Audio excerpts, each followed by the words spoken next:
हर हर महादेव, देवों के देव महादेव के चरण में प्रणाम करता हूँ। दुर्गा माँ के चरण में प्रणाम करता हूँ। सरस्वती माँ के चरण में प्रणाम करता हूँ। गणेश भगवान के चरण में प्रणाम करता हूँ। गुरु भाई गुरु बहनों के चरणों में प्रणाम करता हूँ। शिव बताते हैं कि दुख का अंत कैसे किया जा सकता है। एक समय की बात है कि एक राजा था। वो सांझ के समय वन में शिकार करके वापस अपने महल की ओर लौट रहा था, तो रास्ते में देखा कि एक चीता जल रहा है। चीता के पास एक बालक है। वो बालक बोल रहा है कि माँ, मैं तो आपका कसम खाकर वचन देता हूँ कि मैं एक दिन बहुत बड़ा आदमी बनूंगा और बन के दिखाऊंगा। इतना बात सुनकर राजा उस बालक के पास पहुंच गया। बालक से पूछा, बेटा तुम इस वन में अकेले क्या कर रहा है? तुम्हारे एक कौन परिवार है जिसका तुम अंतिम संस्कार कर रहा है? उस बालक ने बोला कि राजन, मैं इस जंगल में माँ और मैं दोनों अकेले ही रहता था। मेरे पिता एक बहुत बड़ा आदमी थे, राजा थे, और मेरी माँ एक जंगल की गरीब औरत थी। जब शादी विवाह करके वो महल में गए तो उनका जो सास ससुर थे वो मेरी माँ को बहुत ही भला बुरा कहने लगी और कही कि एक गरीब खानदान की बेटी मेरी बहू नहीं बन सकती है, और मेरी माँ को जंगल में आके छोड़ के चली गई। कुछ दिन बाद जाते जाते मेरे पिता को सांप काटा और उनका मृत्यु हो गया, जिससे और सब बोलने लगे कि इसका बहू कुलच्छनी है। इसलिए मैं दोनों जंगल में रह के पूरा जीवन बिता रहा था। आज तो मेरी माँ भी दुनिया से छोड़ के चले गए, लेकिन मैं जिंदा में उनका सपना नहीं पूरा किया। लेकिन मृत्यु के पश्चात मैं कसम खाता हूँ कि मैं एक बहुत बड़ा आदमी बनकर दिखाऊंगा। इतना बात सुनकर राजा के दिल में ममता छा गया। बोला कि बाबू, हमारे साथ तुम चलोगे? ये बालक बोला कि राजन, मैं अनजान के साथ कहाँ जाऊंगा? हमें कौन स्थान देगा? वह बालक को राजा बोला कि मैं यहाँ का राजा, इस नगर का राजा हूँ। जिस तरह मैं अपने बाल बच्चे को रखता हूँ उसी तरह तुमको भी पालन पोषण करूँगा। एक बड़ा आदमी बनने के लिए उसे शिक्षा की आवश्यकता जरूर पड़ती है। बिना शिक्षा के कोई बड़ा आदमी नहीं बन सकता है। कही कि ठीक है, मैं चलूँगा, लेकिन मेरे साथ कोई दुर्व्यवहार तो नहीं किया जाएगा। राजा बोला कि नहीं, आपके साथ कोई भी दुर्व्यवहार नहीं किया जाएगा। इतना बात सुनकर राजा के साथ वो लड़का चला गया। फिर वहाँ गया तो उसका जो औरत थी रानी, वो अपनी रानी से बोली कि तुम इस बालक को अपने बच्चे के जैसा अच्छा तरह देखभाल करना, खाना पीना सब देना अपने पुत्र के समान।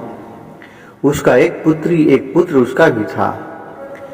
और रानी मन में, देखिए गुरु भाई गुरु बहन, औरत तो औरत ही होता है, चाहे उसको कितना भी कर दीजिए, लेकिन सभी औरत एक समान नहीं होती है। वो देखने लगा कि ये तो राजा कहाँ से खंभा लड़के को उठा के लेके चले आया है कि जो आगे चल के मेरी बालक को हिस्सेदार बनेगा। इसको क्यों न किसी तरह यहाँ से भगा दिया जाए। तो क्या किया, वो सोचा। राजा तो कह के अपने चले गए थे। रानी क्या किया कि अपने बेटा और बेटी को सोने के थाल में खाना परसी और उस बालक को पत्तल प्लेट में खाना परसे। उस पर वो बालक बोले कि माँ, हमें भी इस सोने के थाली में खाना चाहिए, खाना दीजिए, मैं पत्तल में नहीं खाऊंगा। तो बोले कि क्यों नहीं तू खाएगा, तुम्हारा सामान इसका बराबर हो सकता है क्या? ये मेरे लड़का है, तुम्हें भूख है खाओ, नहीं खाना है तो नहीं खाओ। इतना बात सुनकर वो बालक था, उसे बहुत ही तकलीफ हुआ और वहां से वो महल छोड़ के अपना चले गया, जहां उसका दाह संस्कार कर रहा था अपने माँ के, वही कुटिया में चले गया। राजा आया तो उस बालक को खोजने लगा, तो सारी कहानी उसका औरत बता दिया और बोला कि वो बालक नहीं, वो बहुत ही घमंडी था। उसको जब खाना दिया गया तो खाना नहीं खाया। तो राजा ने अपनी पत्नी से नर्म पूर्वक वो सारी कहानी पूछी कि क्यों नहीं खाना खाया, कैसे खाना दिया। तो रानी ने सब सच सच बता दिया कि मैं अपने बेटे को सोना के थाल में खाना दिया और उसे पत्तल पर दिया, लेकिन वो बालक बोला कि मैं भी सोने के थाल में खाना खाऊंगा, वरना नहीं खाऊंगा। हमें गुस्सा आया, उसे भला बुरा बोला, वो चले गया। वो राजा कहा, तुमने बहुत ही गलत काम किया, मैंने तो उसे अपने बेटे के समान शिक्षा ग्रहण करने के लिए उसे लाया था। वो बहुत ही बेचारा तड़प रहा था। फिर वहां से राजा गया कि चलो वो तो कुटिया के पास होगा। कुटिया के पास गया तो वहां भी देख रहा है कि वो बालक नहीं है। अब बालक सोचने लगा कि अब दुनिया में तो ऐसे वाला आदमी नहीं बनूंगा। वो एक जंगल में गया और उस जंगल में जितना भी व्यापार जाता था, आदमी जाता था, वो सभी को छीन छोड़ करना चालू कर दिया, चोरी डकैती करना चालू कर दिया। जो भी कुछ जेवर पाती लेके जाता था, अगर तनी भी हिचक देने में करता था तो उसे मौत का घाट उतार दिया करता था। इस तरह उस जंगल का आतंक बहुत बढ़ गया था। वहां जाने के लिए भी लोगों को डर लगता था। दिन में भी ये नाम था इसका, जो धीरे धीरे करते करते कालूमल डाकू नाम पर गया। कल्लू डाकू के नाम से उस जंगल में कोई पार होने के लिए भी सोच रहा था। इन गुरु भाई गुरु बहन, उस जंगल में एक साधु रहते थे।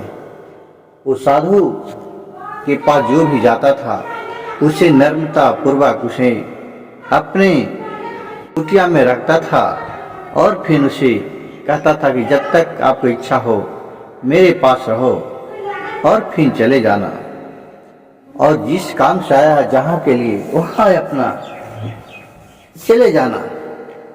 लेकिन उस चोर के आतंक से उस जंगल में कोई आने के लिए तैयार नहीं रहता था।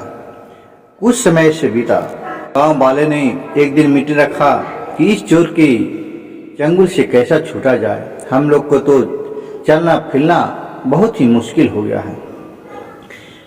उन्होंने सभी तरह के सभी आदमी थे। एक आदमी ने बोला कि भाई हम लोग ऐसे करें कि सभी मिलकर अस्त्र शस्त्र के साथ चले और उस डाकू पर हमला कर दें और उसे मार डालें। कहे कि अकेले तो मरने का बात नहीं है, वो डाकू इतना शक्तिशाली हो गया है कि इसका तो नाम से ही सब थर थर कांपता है।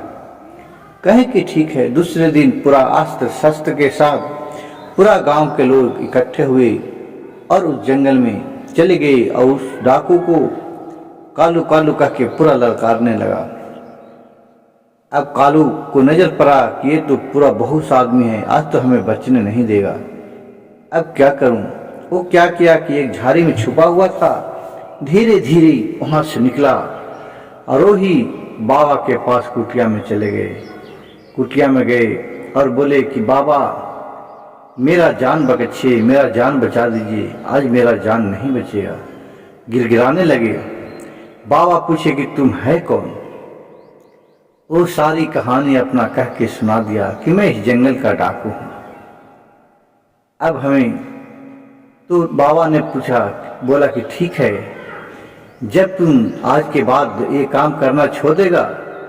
बाबा बोला ये भी ये कल्लू बोला कि जो भी बाबा आप काम कहिएगा वो काम में आप आदेश दीजिएगा वो काम करूँगा। जब आप छोड़ने कहते हैं तो मैं सदैव के लिए एक काम छोड़ दूंगा। कहे कि ठीक है जाओ मेरे कुटिया में अंदर जाके बैठ रहो। कुटिया में जाके कल्लू बैठ रहा। उधर से खोजते खोजते वो सारे लोग जनता लोग अस्त्र शस्त्र के साथ भरे बाबा के पास गया। बोला कि बाबा क्या तूने एक डाकू के इधर आते हुए देखा है? तो बाबा ने बोला बाबा तो झूठ नहीं बोल सकते हैं। अब बाबा ने अपने चतुराई से बोले कि ऐसा बात बोला जाए कि जिससे भोलेनाथ का अपमान नहीं हो, झूठा भी नहीं बनूं और सारी इस सब को मना भी लूं। तो बोले बाबा ने कि जो डाकू था वो तो इस जो पानी में है वहां डूब के मर गया। इतना सुनते बाबा के बाद और सारे लोग वहां से वापस चले आए। उनका बात सुनकर ये बाबा सच कहते हैं। उधर से जो डाकू था वो सारी कहानी सुन रहा था। उन लोग के गेला के बाद इधर डाकू निकल के आया तो बोला वाह हमारे चलते आप झूठ क्यों बोला? तो बाबा बोले कि देखो तुम्हारे चलते मैं झूठ नहीं बोला। तुम्हारे अंदर इतना डर भय हो गया कि तूने अपने आप को जो अभिमान कर ले था वो अभिमान आपको टूट गया। तो मैंने बोला कि ठीक है जो आपके अंदर था क्रोध वो आपको खत्म हो गया। तो मैंने उन लोगों से बताया कि जो था वो तो डूब के डाकू मर गया। अब आपके जो बुरा विचार था वो खत्म हो गया, आपके अंदर अब अच्छा विचार भर गया। बोले कि ठीक है। फिर बाबा बोले कि ठीक है चलो अब चलते हैं ऊपर पहाड़ पर हम लोग। कहे कि ठीक है बाबा चलिए। पहाड़ पर चलने लगे बाबा। बाबा के पीछे पीछे डाकू जो कल्लू मल था वो भी चलने लगा। फिर वहाँ बाबा ने बोला कि 2 पत्थर अपने सर पर लो। वो दोनों पत्थर उठाया अपने सर पे और फिर पीछे पीछे चलने लगा। कुछ दूर गेला के बाद डाकू पत्थर से भारी थक गया तो बोला कि बाबा अब हमें बहुत थकानी महसूस हो रहा है। बाबा ने बोले ठीक है एक पत्थर बीग दो। एक पत्थर बीग दिया। फिर एक पत्थर लेके चलने लगा बाबा के पीछे पीछे। फिर कुछ दूर पर गया तो बाबा ने बोले कि मैं बहुत थक गया हूँ बाबा से। डाकू बोला। फिर बाबा ने बोले ठीक है वो भी पत्थर बीग दो। और फिर दोनों ऊपर चले गए। वहाँ भोलेनाथ की पूजा पाठ किए मंदिर में। डाकू बोले कि बाबा भगवान को पूजने के लिए आप इतना ऊपर तक आए हैं। तो बाबा ने बोले कि हाँ इससे आपको शिक्षा में ग्रहण कर रहा हूँ कि आपके अंदर जो क्रोध था वो खत्म हुआ कि नहीं हुआ। और उसे बहुत सा बल शिक्षा दिए और बोले कि जाओ तुम बड़ा आदमी बनना चाहते हो, लोगों की नज़र में अच्छा आदमी बनना चाहते हो तो जितना तुम संपत्ति लूटा है वो जाके जिसको लूटा है उसको दे लाओ। बाबा के बात सुनकर डाकू बोला कि ठीक है बाबा लेकिन हमने तो किसी आदमी को चिंता भी नहीं हूँ कि किसके माँ पिता को मारा हूँ काटा हूँ किसका संपत्ति लूटा हूँ, हमें तो खुद ही नहीं पता है। बोला ठीक है तुम अब नाम बदल के जाओ और जितने भी गरीब अलाचार होंगे उस समय ये संपत्ति बांट लाओ। फिर वहाँ से डाकू गया और जितना भी संपत्ति था वो गरीब लोगों में अलाचार लोगों में बांट के चले आया। इसी बात बगल के गांव में एक राजा था जो राज कर रहा था। उसका नाम था पीरामल। पीरामल मर चुका था वहाँ राजगद्दी पर बैठने के लिए कोई नहीं था। बोला कि जाइए फलना जगह राजगद्दी संभालने के लिए कोई आदमी नहीं है, वहाँ चले जाओ। वहाँ गया तो वहाँ देख रहा है कि एक और उसका जो भतीजा है वो गद्दी पर बैठने के लिए तैयार है। ये भी वहाँ चला गया, ये भी वहाँ राज्य में राजा बनने के लिए अपने परिचय पत्र भर दिया। अब वहाँ राजा बनने के लिए अब दूधू को तैयार हो गया। जब वहाँ के और भी जो कार्यकर्ता थे, जो विचार करते थे, वो कहे कि इस दोनों में चुना जाए किसे अच्छा। तो ठीक है, दोनों के क्या किए कि एक एक तलवार दिए और एक पूरा दिशा एक पश्चिम दिशा में भेज दिए। कहे कि इस जो राजा पश्चिम दिशा में है एक तलवार उसे दिया जाए, और एक कल्लू के बोला कि तुम चल जाओ पूरब दिशा में, एक तलवार वो राजा के पास दे लेगा।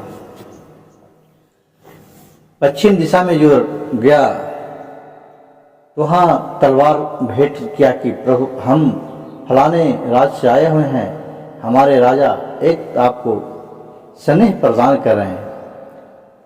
वहाँ राजा के पास गए, तलवार अर्पण किए, तो जैसे म्यान में से तलवार निकला तो उसमें से देख रहा है कि म्यान के मोर पर लाल रंग का लगा हुआ है। तो बोला कि ये लाल रंग का क्या मतलब है, संदेश में तलवार दिया है। तो आदमी बोला कि मेरे राजा का हुक्म है कि अगर उनकी बात नहीं मानेंगे तो आपके राज्य को अपने अधीन में बाहुबल से जीत कर और ले लेंगे, उनका आज्ञा मानना पड़ेगा। ये तो अंदर अंदर गुस्सा हो गया और अपने सैनिकों को युद्ध के लिए तैयारी करने के लिए बोल दिया। अब पश्चिम पटी गया, जो डाकू था ओ कल्लू वहां गया, उसको भी म्यान में से तलवार निकला तो उसने देखा कि उसमें लाल रंग लगा हुआ है। उससे बोला, पूछा वहां का राजा कि इस लाल रंग का क्या मतलब है। बोले इस लाल रंग का मतलब यही है कि मेरे राजा संदेश भेजे हैं कि हम लोग इतना दोस्ती कर लेंगे, हम लोग में इतना दोस्ती हो जाएगा कि हर मुसीबत में हर पल मरते मरते दम तक हम दोनों साथ रहेंगे, दोस्ती का हाथ बटाए रखेंगे। यह बात सुनकर उस राजा ने उसे नम्रता पूर्वक स्वीकार किए और खुशी में एक सेना का टुकड़े अपने साथ इसके साथ भेज दिए। अब दोनों राजमहल में आए तो एक तरह से देख रहा कि वहाँ युद्ध पर जो पश्चिम दिशा में गया था और युद्ध करने के लिए वहाँ से सैनिक उधर तैयार है। वो सारी कहानी अपना कहा, कल्लू भी अपना कहानी कहा। फिर वहाँ गए और दोनों को समझौता हुआ और फिर वहाँ का राजा सबको कल्लू को बना दिया। गुरु भाई गुरु बहन, इस कहानी से हमें यह शिक्षा मिलते हैं कि धैर्य के और बहुत सोच समझ के किसी भी चीज़ को फैसला लेना चाहिए और बोलना चाहिए। गुरु भाई गुरु बहन, यह मेरा कहानी अगर अच्छा लगे तो कृपया मेरे चैनल को एक लाइक सब्सक्राइब शेयर जरूर कीजिएगा। कमेंट में हर हर महादेव लिखना नहीं भूलिएगा।